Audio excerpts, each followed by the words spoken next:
एक ही ज़रिया था, बस महराज कमाने वाले थे। उनका इंतकाल हो गया है, तो ये है कि कोई भी नहीं है हमारा। बल्दिया उज़्मा कराची के रिटायर एम्प्लॉयज़ एक्शन कमेटी ने वाज़ेह तौर पर ऐलान किया है कि बल्दिया उज़्मा कराची की तरफ से केएमसी के उन अफसरान को एजाज़िया देने के अमल को अदालत में चैलेंज किया जाएगा। इस हवाले से KMC retire employees action committee के सदर डॉक्टर सईद अख्तर ने सजन यूनियन के सदर सैयद जुल्फ़िकार शाह के हमरा मुमताज़ कानूनदान नदीम शेख एडवोकेट से मुलाकात की और तबादला ख्याल किया। KMC retire employees action committee के कन्वीनर डॉक्टर सईद अख्तर ने कहा है कि केएमसी की माली पोजीशन खराब होने के बावजूद केएमसी के मखसूस महकमों के अफसरान और मुलाजमीन को 2 माह की तनख्वाह बतौर एजाज़ी अदा करने से रिटायर मुलाजमीन और पेंशनर में सख्त बेचैनी पाई जाती है और इस गैर कानूनी अमल को अदालत में चैलेंज किया जा रहा है। इस सिलसिले में सजन यूनियन के सदर सैयद जुल्फ़िकार शाह के हमरा डॉक्टर सईद अख्तर ने मुमताज़ कानूनदान नदीम शेख से गुज़िश्ता रोज़ मुलाकात की और फैसला किया गया कि कायनी पटिशन दायर की जाएगी। उनका कहना था कि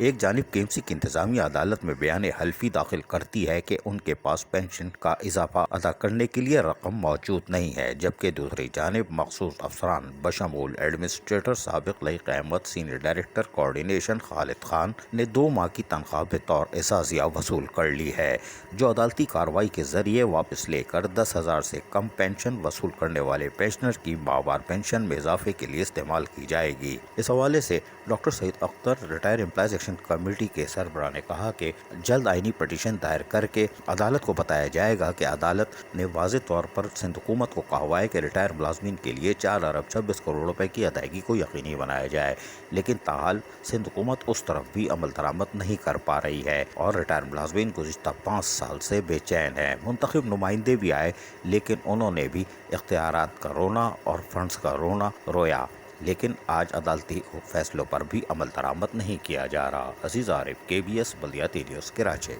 ऐसी ही खूबसूरत वीडियोस फ्यूचर में हासिल करने के लिए रेड बटन पर क्लिक करके और बेल आइकॉन को प्रेस करके हम सबके सब्सक्राइबर बनना मत भूलिए।